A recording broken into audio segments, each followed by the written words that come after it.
It's bonding tour season at the Senate. Today, senators start the second leg of the bonding tour. So if you're in Brainerd, Ely, Cloquet, or other northeastern areas of the state, you might just see a bus full of senators go by.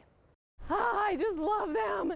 12 communities in 12 hours on one bus. It might not be your version of a perfect day, but for some, like Senator Ann Johnson Stewart, I just love these small towns. I love meeting the people. I love seeing the projects. I just love everything about it. She's one of the senators on the Capital Investment Committee, visiting communities across Minnesota, seeking state funds for infrastructure projects. I really love this idea that government should hold a few values really sacred. I really think one of the core purposes of government is to provide clean water and sanitation. Roads, bridges, saving lives are incredibly important. Making sure we have clean drinking water.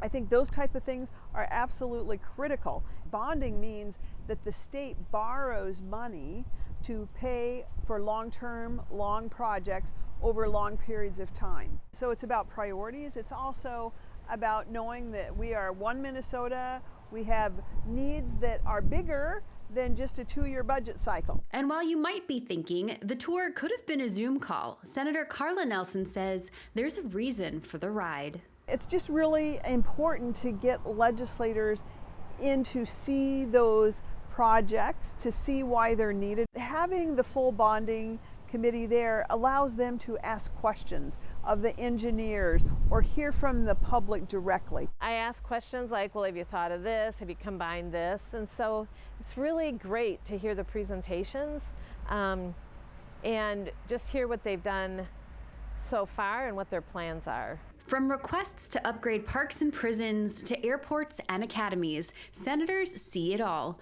But this year, there was a theme. The majority of the projects we visited were drinking water or wastewater. Most of our wastewater systems were built in the 70s and 80s when the federal government gave a huge amount of money to individual cities to create their wastewater treatment plants. So because so many of those plants were built in the 70s, they're all failing at the same time. And when it comes to the need for bonding, it isn't urban versus rural or even red versus blue. It's important all across the state, whether it be in the rural area, regional centers, metro areas. My goal by the end of my time in the Senate is to make the bonding money that we give non-political. Infrastructure can be funded regardless of who represents them. While the amount of money the state has to offer these communities is currently unknown, the pressure to fund the projects is growing. We do have to get to the numbers, and we all should be focused on the numbers, and we all should be focused on, is it the rightful use of bonding dollars?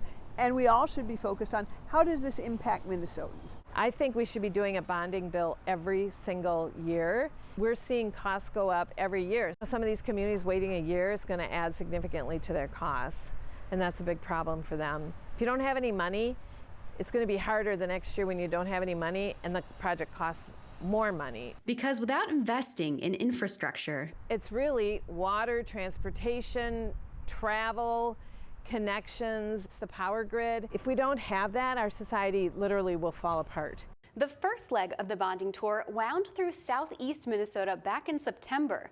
The tour will visit all areas of the state before the next regular session begins in February 2026.